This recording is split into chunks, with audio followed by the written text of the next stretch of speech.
बिस्मिल्लाहिर्रहमानिर्रहीम। Dear students, अस्सलामु अलैकुम। Welcome to the reader online classes, class second year Sargodha board. Subject है chemistry और आज का लेक्चर नंबर है 46। डियर स्टूडेंट्स, हम लोगों ने चैप्टर नंबर 9 को स्टार्ट किया हुआ है जो कि एरोमेटिक हाइड्रोकार्बन्स है। आज के लेक्चर में जो टॉपिक हम लोग डिस्कस करेंगे वो X rays study of benzene को डिस्कस करेंगे, modern concepts for the structure of benzene को डिस्कस करेंगे, स्टेबिलिटी ऑफ बेंजीन को डिस्कस करेंगे और लास्ट पे जो बोर्ड पॉइंट ऑफ व्यू से इंपॉर्टेंट क्वेश्चंस होंगे उनको डिस्कस करेंगे।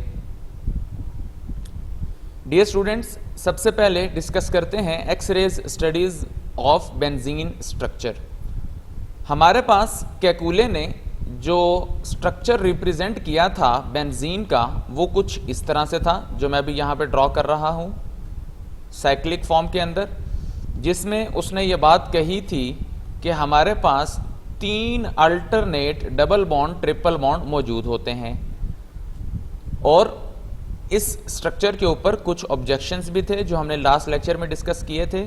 अब देखते हैं जब बेंजीन की एक्स रेज के अकॉर्डिंग स्टडी की गई तो उसमें हमें क्या क्या पता चला।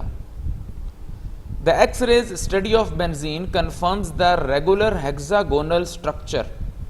बेंजीन का ये कंफर्म हो गया कि वाकई ही बेंजीन का जो स्ट्रक्चर है वो साइक्लिक फॉर्म में है, जो हेक्सागोनल है, 6 कार्बन्स हैं। These studies also revealed that the carbon and hydrogen atoms are in the same plane। इस बात को समझना है कि हमारे पास जो बेंजीन की 6 कार्बनें हैं उसके साथ जो हाइड्रोजन्स लगे हुए हैं, ये जो मैं ड्रॉ कर रहा हूं, ये सारे के सारे सेम प्लेन में हैं। ठीक है, इनका एक ही प्लेनर है जिसकी वजह से हम इसको को प्लेनर भी कहते हैं। और ये बात भी हमें पता चली कि हर जो बॉन्ड एंगल है, चाहे वो आप कार्बन कार्बन के बॉन्ड एंगल की बात करें, चाहे वो कार्बन हाइड्रोजन की बात करें, हर बॉन्ड एंगल जो है मेरे बेटा वो हमारे पास 120 डिग्री का होता है। जैसे कि ये शेप आपके सामने मैंने एक शो की है। अब इसमें चाहे तो आपकी अपनी मर्जी है, चाहे तो आप ये वाला एंगल ले लें, ठीक है, चाहे तो आप किसी कार्बन कार्बन का एंगल ले लें, ठीक है, ये आपकी अपनी चॉइस है। जोन सा मर्जी आप एंगल लेंगे, चाहे यहां से हाइड्रोजन का ले लें, चाहे यहां से इन दोनों कार्बन्स का ले लें, ठीक है। ये सारे के सारे एंगल्स कितने हैं? 120 डिग्री के, और जितने भी हाइड्रोजन्स लगे हुए हैं ये सारे के सारे कार्बन के साथ सेम प्लेन में हैं। दूसरी जो बात हमें पता चली, all the carbon carbon bond length is 1.39 picometre, ठीक है, जिसको आप एंगस्ट्रॉन भी कह सकते हैं, 10⁻⁻10। अब हमारे पास ये मेरे बेटा जो कार्बन और कार्बन की बॉन्ड लेंथ है, मतलब एक कार्बन से दूसरी कार्बन का जो फासला है वो कितना है? वो 1.39 एंगस्ट्रॉन है, ठीक है। और एंगस्ट्रॉन क्या होता है? एंगस्ट्रॉन होता है 10⁻10 मीटर, ठीक है। ये बात क्लियर हो गई। बल्कि यहां पे हम पिकोमीटर की जगह एंगस्ट्रॉन लिखें वो ज्यादा बेस्ट है, ठीक है। ये टाइपिंग थोड़ी सी मिस्टेक है, यहां पे हम एंगस्ट्रॉन लिखेंगे और इसको रिप्रेजेंट ऊपर ए और साथ उसके सर्कल से किया जाता है, ठीक है। अब यह बात क्लियर होगी कि हमारे पास कार्बन और कार्बन की बॉन्ड लेंथ कितनी है। कार्बन और कार्बन की बॉन्ड लेंथ यानी कि 2 कार्बन के दरमियान का फासला कितना है? वो 1.39 है। और कार्बन और हाइड्रोजन का फासला कितना है? वो 1.09 है। ये बात क्लियर होगी, ठीक है। अब ये बात थोड़ी सी माइंड एक्सेप्ट नहीं करता। वो कैसे कि ये कैसे हो सकता है कि डबल बॉन्ड की भी उतनी ही लेंथ है और सिंगल बॉन्ड जहां पे कार्बन कार्बन का सिंगल बॉन्ड बन रहा है, जहां मैं हाईलाइट कर रहा हूं, जहां सिंगल बॉन्ड बन रहा है वहां भी कार्बन की उतनी ही लेंथ है, और जहां डबल बॉन्ड बन रहा है वहां भी कार्बन की उतनी ही लेंथ है। लेकिन ये बात बिल्कुल दुरुस्त है, आगे हम जाके इस चीज को वाकई ही पढ़ेंगे कि हर कार्बन की जो बॉन्ड लेंथ है वो 1.39 ही है, ठीक है। ये थी एक्सरे स्टडीज। अब हम चलते हैं मॉडर्न रिसर्चेस के अकॉर्डिंग। कि एटॉमिक ऑर्बिटल ट्रीटमेंट में मॉडर्न रिसर्चेज हमारे पास बेंजीन के बारे में क्या कहती हैं। अकॉर्डिंग टू हाइब्रिडाइजेशन अप्रोच, अगर हम हाइब्रिडाइजेशन के अकॉर्डिंग देखें, हमें एक और बात पता चली कि बेंजीन के अंदर हर कार्बन जो है वो sp2 हाइब्रिडाइज्ड है। The 3 sp2 hybrid orbitals on which carbon are utilized to form 3 sigma bonds, 2 with adjacent carbons and 1 with hydrogens। अब ये जो sp3 जो हाइब्रिडाइजेशन है, इसमें एक बात हमें ये पता चली कि कार्बन जो है वो 3 सिग्मा बॉन्ड बना रही है। 3 सिग्मा बॉन्ड किस किस के साथ हैं? 2 जो हैं वो एडजेसेंट कार्बन पे हैं, ठीक है, साथ वाली कार्बन पे, जिस तरह ये आपके साथ शेप शो हो रही है, ये एक कार्बन है सेंटर में, ठीक है। अब इसका ये जो ब्लू कलर में शो हो रहा है, ये इसके बॉन्ड्स हैं जो सिग्मा बॉन्ड्स हैं। अगर मैं एक कार्बन को यहां पे सर्कल बना दूं फॉर एग्जांपल, अब इसके साथ सिग्मा बॉन्ड कितने हैं देखें, जिसके ऊपर मैं काउंटिंग लिख रहा हूं, 1 2 3, ठीक है, 3 सिग्मा बॉन्ड हैं। इसी तरह इसी कार्बन पे भी मेरे बेटा हर कार्बन के 3 सिग्मा बॉन्ड हैं, जिसमें 2 सिग्मा बॉन्ड उसके जो हैं वो साथ वाली कार्बन के साथ हैं और एक जो सिग्मा बॉन्ड है वो हाइड्रोजन के साथ है। और हमें क्या पता चला? द अनहाइब्रिड 2p-z ऑर्बिटल, ये आप हाइब्रिडाइजेशन में हमने पढ़ा था कि sp2 के अंदर पाई बॉन्ड जो बनाता है वो 2p-z ऑर्बिटल्स होता है।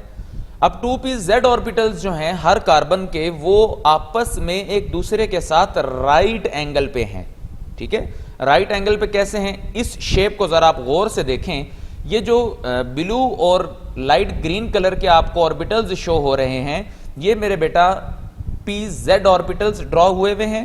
अब कार्बन के साथ अगर आप इसको गौर से देखें तो कार्बन के साथ ये राइट एंगल पे नहीं है। अगर मैं इधर ड्रॉ भी करूं फॉर एग्जांपल ये और ये यूं करके अगर हम इसको ड्रॉ करें, ठीक है,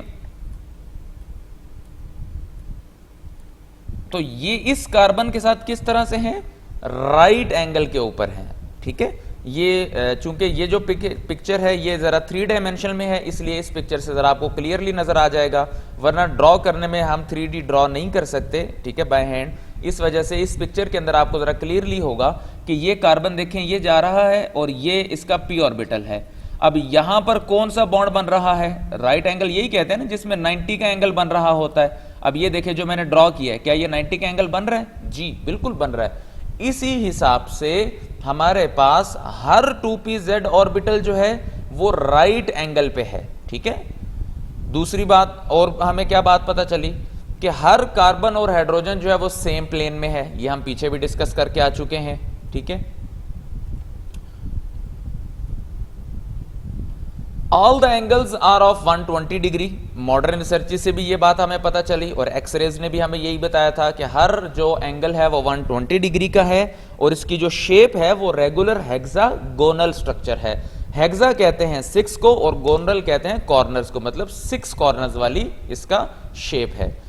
द अनहाइब्रिडाइज्ड 2p-z ऑर्बिटल्स, इस पॉइंट को मेरे बेटा जरा ध्यान से आपने समझना है, partially overlap to form a continuous sheet of electronic cloud enveloping above and below the 6 carbon bonds of ring। ये स्ट्रक्चर आपको नजर आ रहा है, इसमें मेरे बेटा ये ऊपर और नीचे लूप्स निकली हुई है ना। बेंजीन तो सेंटर में ये है जिसको मैं ये लाइन ड्रॉ कर रहा हूं, बेंजीन तो सेंटर में ये है। अब इसके ऊपर और इसके नीचे ये एक पूरी की पूरी इलेक्ट्रॉन्स की एक शीट बनी हुई है, मतलब इलेक्ट्रॉन क्लाउड बना हुआ है पूरा, ठीक है, ये जिसके अंदर इलेक्ट्रॉन्स जो हैं वो रिवॉल्व करेंगे, जिसको मैंने भी ड्रॉ भी किया है। ये बात क्लियर हो गई। अगर हम इसकी शेप देखें, ये देखें सेंटर में क्या मौजूद है? बेंजीन। और फर्ज कर लें इसी तरह जो है पाई इलेक्ट्रॉन्स जो हैं वो पार्शियली हाफ ऊपर मौजूद हैं और पार्शियली वो कह रहा है कि ओवरलैप नीचे भी हुआ है, ठीक है। तो ये इलेक्ट्रॉन की जो है बेंजीन के इर्द गिर्द एक शीट होती है ऊपर और नीचे। ये बात समझ में आ रही है? ये रिंग आपको नजर आ रहे हैं, सेंटर में ये बेंजीन है, बेंजीन का स्ट्रक्चर है और ऊपर और नीचे ये कौन से इलेक्ट्रॉन्स हैं? ब्लू वाले और ग्रीन वाले, ये मेरे बेटा पाई इलेक्ट्रॉन्स हैं। कौन से ऑर्बिटल के? 2p-z ऑर्बिटल के। हमें क्या पता चला कि बेंजीन जो है वो सेंटर में मौजूद है और उसके ऊपर और उसके नीचे इलेक्ट्रॉनिक क्लाउड का सर्कल जो है वो घूम रहा है। आपने फैन देखे, जब फैन चल रहा होता है तो वो घूम रहा होता है। सेम टू सेम इसी तरह फर्ज कर लें बेंजीन के ऊपर भी एक इलेक्ट्रॉन का फैन यूं सर्कल में घूम रहा है, और एक नीचे भी इलेक्ट्रॉन का जो क्लाउड है सर्कल में, वो इलेक्ट्रॉन्स उसके अंदर घूम रहे हैं। ये बात क्लियर होगी। और दूसरी, यहां से जो मॉडर्न रिसर्चेस से हमें बेसिक बात पता चली है वो 3 है। ठीक है, पहले ये लास्ट लाइन हम डिस्कस करते हैं, उसके बाद मैं आपको बताता हूं कि बेसिक 3 बातें क्या हैं। 2p-z orbitals are overlap by 2p-z orbitals of the adjacent carbons. हर जो ऑर्बिटल है वो अपने साथ वाले ऑर्बिटल्स के साथ ओवरलैप हुआ है, and therefore overlapping give diffused और डीलोकलाइज्ड इलेक्ट्रॉनिक क्लाउड। डीलोकलाइज्ड क्या मतलब होता है? डीलोकलाइज्ड का मतलब होता है नॉट फिक्स्ड। ठीक है, मतलब जो इलेक्ट्रॉन है वो फिक्स नहीं है, वो घूम रहे हैं। और डिफ्यूज का मतलब होता है एक दूसरे के अंदर धन से होना। अब इस पिक्चर को जरा आप गौर करें कि ये जो पाई इलेक्ट्रॉन्स हैं, ये जो लूप्स बनी हुई हैं, ये एक दूसरे के अंदर या धंसी हुई हैं, जिस तरह ये है एक दूसरे से मिली हुई हैं, और उसके अंदर जो इलेक्ट्रॉन है वो फिक्स नहीं है। जिस तरह आप ये एरो को देख रहे हैं, पॉइंटर को देख रहे हैं, सेम टू सेम इसी तरह इलेक्ट्रॉन जो है वो इस सर्कल में यूं ही घूम रहा है। ठीक है, इस तरह ऊपर घूम रहा है या उस तरह नीचे घूम रहा है। ये बात क्लियर हो गई। अब मॉडर्न रिसर्च से हमें मेरे बेटा 3 बातें पता चली। पहली बात कि हर कार्बन जो है वो sp2 हाइब्रिडाइज्ड है। दूसरी क्या बात कि 2b जो z ऑर्बिटल्स हैं वो राइट एंगल पे हैं और आपस में डिफ्यूज्ड हुए हैं। तीसरी क्या बात पता चली?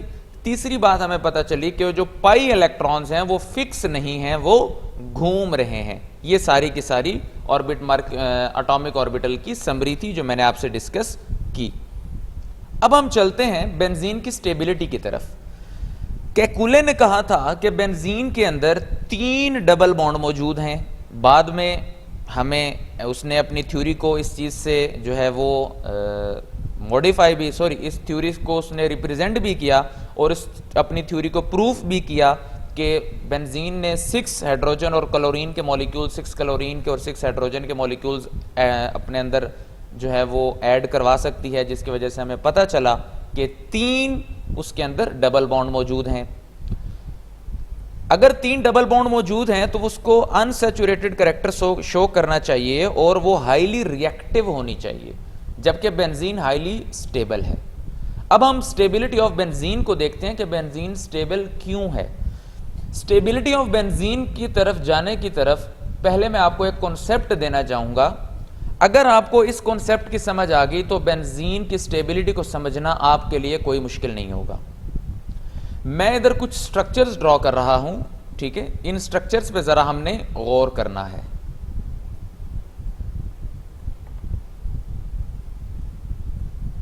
ये 5 कार्बने एज ए सैंपल के तौर पे मैंने ड्रॉ की हैं ताकि आपको जो कॉन्सेप्ट मैं देना चाह रहा हूं वो आपके ज़रा क्लियर हो जाए। इसके अंदर मेरे बेटा मैं बॉन्ड बनाता हूं डबल, सिंगल, और यहाँ पे डबल और फिर यहाँ पे डबल बना देते हैं। ठीक है, अच्छा अब यहाँ पे आ जाए डबल डबल डबल और सिंगल। अब यहाँ पे आ जाते हैं, ठीक है, सिंगल डबल सिंगल और फिर डबल बना देते हैं।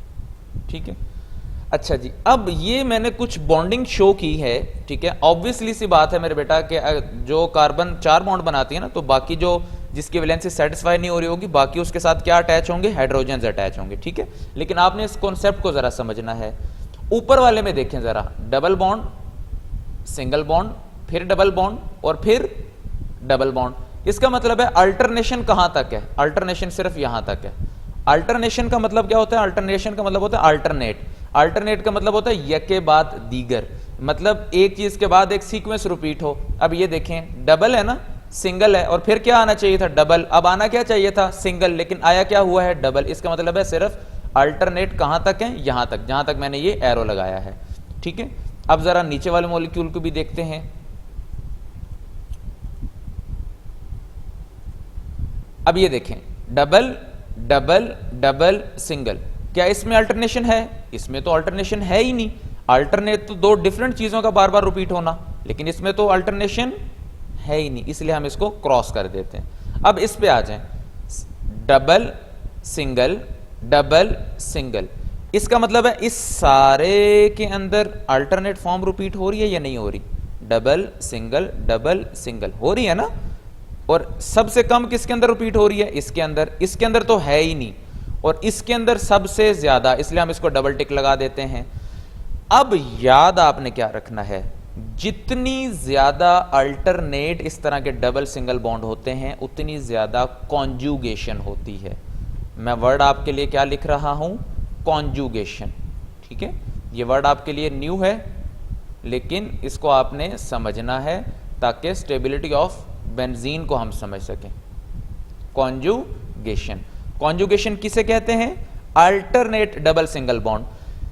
अब the concept is greater the conjugation greater the stability. जितनी ज्यादा कॉन्जुगेशन होती है उतनी ज्यादा स्टेबिलिटी होती है। अब हम अगर देखें, ये जो मेरा थर्ड, जो मैंने दरमियान में कंपाउंड लिखा है पूरा, जो चेन बनाई है, क्या इसके अंदर कॉन्जुगेशन है? नहीं। इसका मतलब है ये स्टेबल कंपाउंड है, ये कंपाउंड स्टेबल नहीं है। ठीक है, अब इस पे आ जाएं, इसके अंदर कॉन्जुगेशन सबसे ज्यादा है और इसके अंदर सबसे कम है, तो पहले वाले और तीसरे में सबसे ज्यादा स्टेबल कौन होगा? मैंने क्या कहा है? Greater the conjugation greater the stability. जिसके अंदर कॉन्जुगेशन जितनी ज्यादा होगी वो उतना ज्यादा स्टेबल होगा। ये बात क्लियर होगी? अच्छा, कॉन्जुगेशन का जो उल्ट है, ऑपोजिट, वो होता है आइसोलेट। वो क्या होता है? आइसोलेट। ठीक है, और ऐसा सिस्टम, उसको हम आइसोलेटेड डबल बॉन्ड कहेंगे। ठीक है, जिस तरह ये सेंटर वाला है। अब ये सेंटर वाली रो पूरी क्या है? ये आइसोलेटेड डबल बॉन्ड है, डबल सिंगल बॉन्ड है, मतलब इसके अंदर अल्टरनेशन मौजूद नहीं है। अब ये सारी बातें आपको क्लियर हो गई। आपने जहन में क्या रखना है? हमारे पास दो किस्म के कंपाउंड्स होते हैं डबल बॉन्ड के अंदर, एक कॉन्जुगेट डबल सिंगल बॉन्ड और एक आइसोलेटेड। और कॉन्जुगेट वाले जो हैं वो ज्यादा स्टेबल होते हैं, और जितनी ज्यादा कॉन्जुगेशन होगी उतनी ज्यादा स्टेबिलिटी होगी। अब हम चलते हैं स्टेबिलिटी ऑफ बेंजीन की तरफ। The stability of benzene is explained on the basis of delocalized pi electrons. The extent of stability of benzene can be measured by comparing it with the hypothetical compound 1,3,5-cyclohexatriene. This can be done by estimating their heats of hydrogenation. हमारे पास फर्ज कर लें एक benzene है, और benzene को हम compare करेंगे, एक हमारे पास हाइपोथेटिकल कंपाउंड है जिसको हम क्या कह रहे हैं कि 1,3,5 साइक्लोहेक्साट्राइइन है। इसका अगर मैं स्ट्रक्चर ड्रॉ करूं तो वो बेंजीन की तरह का ही बनेगा, लेकिन आपने ये जहन में रखना है कि वो बेंजीन नहीं है। ठीक है, जहन में क्या रखना है कि वो बेंजीन नहीं है। ठीक है, 1 2 3 4 5 6। ठीक है, ये बात क्लियर होगी? अच्छा जी, अब हमारे पास वैसे नंबरिंग जो हमने बॉन्ड दिए हैं उस नंबरिंग को वो सेटिस्फाई नहीं कर रहे, इसलिए हम ज़रा अपनी नंबरिंग के अकॉर्डिंग जो बेंजीन साइक्लोहेक्साट्राइन का स्ट्रक्चर है वो ड्रॉ करते हैं। ठीक है, 1 2 3 4 5 6। अब क्या बना? 1 3 5 साइक्लोहेक्साट्राइन। ये हमारे पास एक कंपाउंड है जिसको हम कंपेयर करेंगे। Heats of hydrogenation, heat of hydrogenation हम पढ़ के आए हैं 8वें चैप्टर के अंदर। वो अमाउंट ऑफ एनर्जी या वो हीट जो रिलीज होती है जब हाइड्रोजन को ऐड किया जाए। हाइड्रोजिनेशन है ना, हाइड्रो का मतलब हाइड्रोजन, और जिनेशन का क्या मतलब होता है? एडिशन। इसका मतलब है हाइड्रोजन जब ऐड होगा तो उसमें हमारे पास जो एनर्जी रिलीज होगी। ठीक है, अच्छा जी, अब फर्ज कर लें हमारे पास साइक्लोहेक्सीन है जिसके अंदर सिर्फ कितने डबल बॉन्ड है? एक डबल बॉन्ड है। अच्छा, आप पढ़ के आए हुए हैं 8वें चैप्टर के अंदर हमने पढ़ा था ना, याद है कि एक अगर हाइड्रोजन का मॉलिक्यूल ऐड करवाना हो तो अप्रोक्सीमेटली 120 किलो जूल पर मोल जो एनर्जी है वो इवॉल्व होती है, मतलब रिलीज होती है। ठीक है। अच्छा जी, अब हमारे पास फर्ज कर लें एक कंपाउंड है साइक्लोहेक्सीन। हम कहते हैं कि हमने अगर एक डबल बॉन्ड तोड़ना हो तो हमें उस दौरान जो एनर्जी चाहिए होती है, जो एनर्जी रिलीज होती है, वो कितनी है? वो -1119.5 है, जिसको आप अप्रॉक्सीमेटली 120 भी ले सकते हैं। अब जब हमने बेंजीन का एक बॉन्ड तोड़ा, ये साइक्लोहेक्सीन था ना, अल्कीन का मतलब एक बॉन्ड तोड़ा तो हमारे पास एनर्जी कितनी आई? 1119.5। इसी तरह जब हमने बेंजीन का एक बॉन्ड तोड़ा तो उस टाइम भी हमारे पास एनर्जी कितनी आनी चाहिए? वो भी कितनी आई? 1119.5। अच्छा जी, अब अगर हम ये एक्सपेक्ट करें कि एक की जो एनर्जी है वो कितनी है? वो 1119 है 0.5, तो दो की एनर्जी कितनी होगी? उसको डबल कर देंगे। वी लिबरेट रफली about twice as much of heat. जो हमने पीछे रिलेट किया उसको ट्वाइस होगा ना, 2 से मल्टीप्लाई कर देंगे, और 1119.5 को 2 से मल्टीप्लाई कर दें तो वो बनता है 239 किलो जूल पर मोल। और हमने जब इसी तरह तोड़ा, अब बेंजीन के अंदर जो डबल बॉन्ड है वो कितने हैं? डबल, सिंगल, डबल, ठीक है। अब इसके साथ मैं आइसोलेटेड सिस्टम भी बनाता हूं, दो सिस्टम बना रहा हूं, ठीक है। ये डबल बॉन्ड है और साथ ये डबल बॉन्ड है, ठीक है, यानी कि यहां पर डबल बॉन्ड मौजूद है। बल्कि हम जरा इसको थोड़ी बड़ी डायग्राम बना लेते हैं।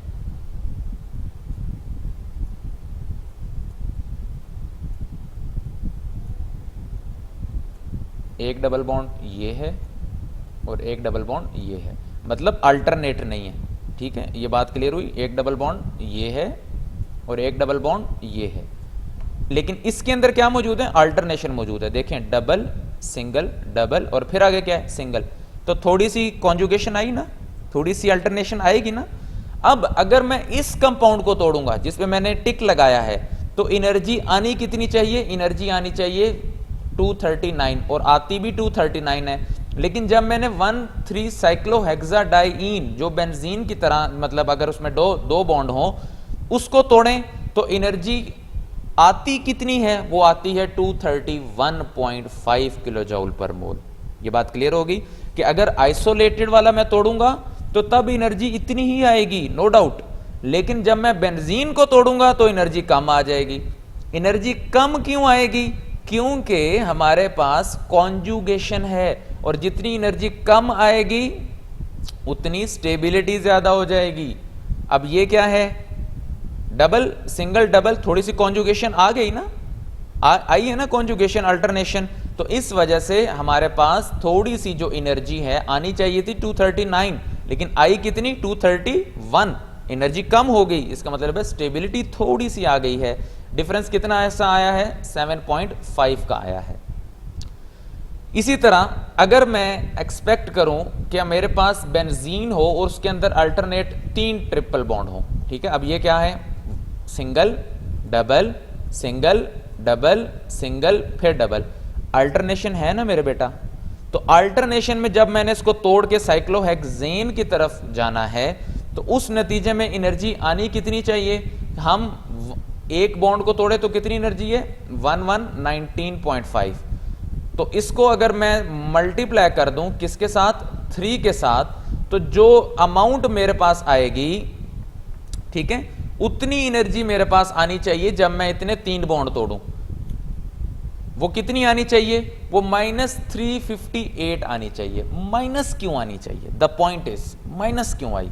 इसको भी डिस्कस कर लेते हैं मेरे बेटा। बेसिकली वो हमें समझाना ये चाह रहा है बुक वाला कि सैचुरेशन और अनसैचुरेशन, सैचुरेटेड कंपाउंड जो है वो जरा स्टेबल होते हैं क्योंकि इसमें सारे सिग्मा बॉन्ड होते हैं ना, और अनसैचुरेशन के अंदर पाई बॉन्ड आ जाता है, और पाई बॉन्ड जो है वो थोड़ा सा रिएक्टिव होता है, उसकी स्टेबिलिटी कम होती है, वो ज़रा जल्दी रिएक्ट कर जाता है, ठीक है। इसलिए हमने सारा जो है वो किसके अंदर कन्वर्ट किया है? साइक्लोहेक्सेन की तरफ, कि साइक्लोहेक्सेन से हम स्टेबिलिटी को कंपेयर कर रहे हैं।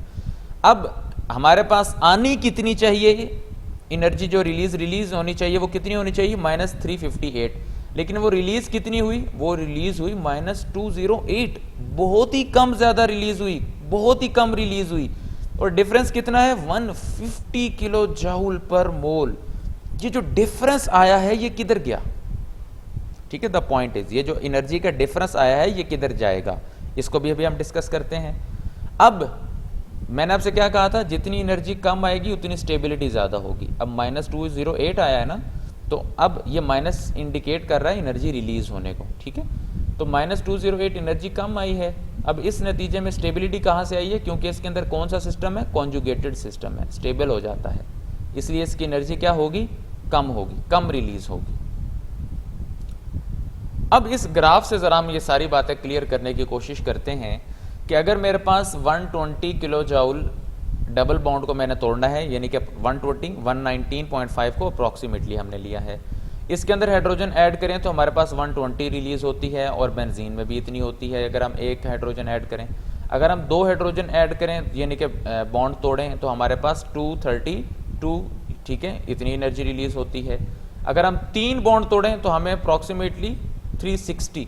ये 360 कैसे आया? अब इस चीज़ पे आपने परेशान नहीं होना कि पीछे आप सर कह रहे थे 258 और यहाँ पे 360। मेरे बेटा अगर हम 120 को लेना तो 120 को मल्टीप्लाई बाय 3 कर दें तो वो 360 बनता है, और पीछे जो मैंने वैल्यूज़ लिखी थी वो एग्जैक्ट लिखी थी, ठीक है, एग्जैक्ट 119.5। अगर आप उसको अप्रॉक्सीमेट करके 120 ले लेंगे तो वो भी ठीक होगा। अब ये देखें 360, लेकिन बेंजीन यहाँ पर मौजूद है। ये जो यहाँ से यहाँ तक ये जो डिफरेंस आया है ये वाला, ये क्या, कौन सा डिफरेंस है? इस डिफरेंस को हम नाम देते हैं रेजोनेंस एनर्जी का। बेंजीन तो यहाँ पे पड़ा हुआ है ना, ये इस एरिया में ये बेंजीन पड़ा हुआ है, ठीक है। तो ये जो एनर्जी थी ये किधर गई? अगर हम कहते हैं ये एनर्जी रिलीज हो गई तो हमें पता होना चाहिए था कि ये एनर्जी रिलीज हुई है, तो इसका मतलब है हम जो कैलकुलेट कर रहे हैं हमारे पास शो होनी चाहिए थी। अगर हम कह रहे हैं ये एनर्जी बेंजीन ने एब्जॉर्ब कर ली है, अगर एनर्जी बेंजीन ने एब्जॉर्ब कर ली है तो बेंजीन को तो हाईली रिएक्टिव होना चाहिए, उसको तो हाईली अनस्टेबल हो जाना चाहिए, क्योंकि उसकी एनर्जी जो है वो बढ़ गई है। बात समझ में आ रहे हैं? अब हमारे पास फिर ये एनर्जी गई किधर? ये जो 150 या 1 अप्रॉक्सीमेटली या 152 अप्रॉक्सीमेटली जो एनर्जी रिलीज हुई है ये गई किधर? मेरे बेटा हमने मॉडर्न रिसर्चेज में देखा था ना कि जो पाई इलेक्ट्रॉन्स हैं वो ऊपर, ये अगर हम बेंजीन ड्रॉ करें, ठीक है, अगर हम ये बेंजीन ड्रॉ करें तो पाई इलेक्ट्रॉन्स ऊपर भी घूम रहे हैं और पाई इलेक्ट्रॉन्स इसी तरह उनकी शीट नीचे भी घूम रही है। तो जो इलेक्ट्रॉन घूम रहे हैं उनको जो है घूमने के लिए भी तो एनर्जी चाहिए ना। तो ये जो एनर्जी है ये वो उन इलेक्ट्रॉन्स के पास है जो पाई इलेक्ट्रॉन्स के ऊपर और नीचे जो हैं वो डीलोकलाइज्ड होके घूम रहे हैं। ये बात क्लियर हो गई? यानी कि इस एनर्जी को बेंजीन ने हिस्सा नहीं रखा, वो बेंजीन ने अपने पास नहीं रखी। वो एनर्जी कहाँ गई है? वो एनर्जी रेजोनेंस में गई है, इलेक्ट्रॉन्स को घुमाने में लग रही है। ये बात क्लियर हो गई? अब हमने यहाँ पर साइक्लोहेक्सेन क्यों लिया हुआ है? ऊपर देखें ज़रा, सारे कंपाउंड्स कौन से हैं? अनसैचुरेटेड हैं, और ये सैचुरेटेड है, क्योंकि सैचुरेटेड कंपाउंड ज़्यादा स्टेबल होता है अनसैचुरेटेड की निस्बत। इस वजह से हम इस साइक्लोहेक्सेन से कंपेयर कर रहे हैं, ठीक है।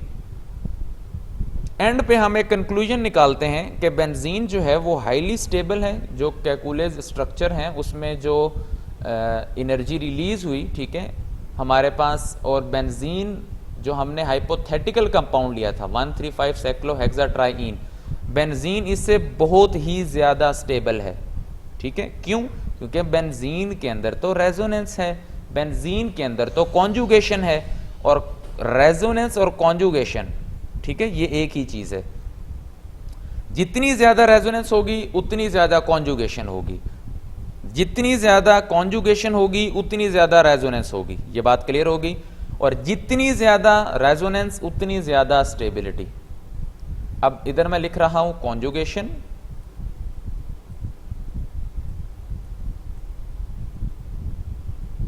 ठीक है, ये इधर जे कॉन्जुगेशन, ठीक है। जितनी ज़्यादा कॉन्जुगेशन होगी, और रेजोनेंस को हम आर से रिप्रेजेंट कर लेते हैं, उतनी ज़्यादा रेजोनेंस होगी, और जितनी ज़्यादा रेजोनेंस होगी उतनी ज़्यादा स्टेबिलिटी होगी।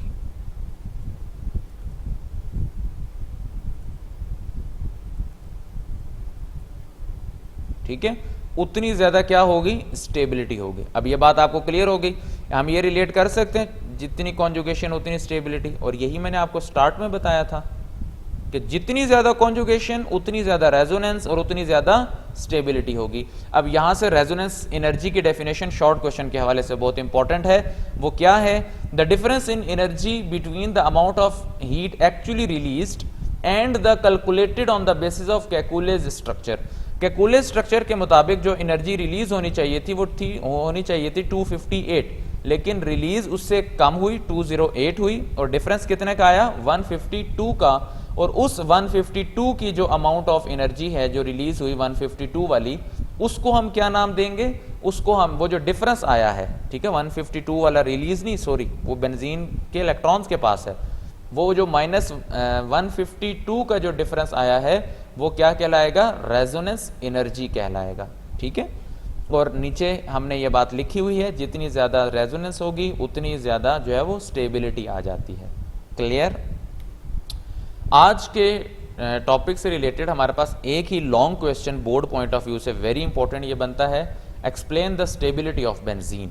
ठीक है, ये बोर्ड पॉइंट ऑफ व्यू से बहुत इंपॉर्टेंट है और आप इसको सारा अटेम्प्ट करेंगे और एंड पे जो ग्राफ जिस तरह का मैंने एक्सप्लेन किया है उसी तरह ग्राफ भी आप ड्रॉ करेंगे और एंड पे कंक्लूजन मतलब एनर्जी, रेजोनेंस एनर्जी और सारा वो भी लिखेंगे। ठीक है, आज का लेक्चर यहीं तक था। गॉड ब्लेस यू बेटा, अल्लाह हाफिज़।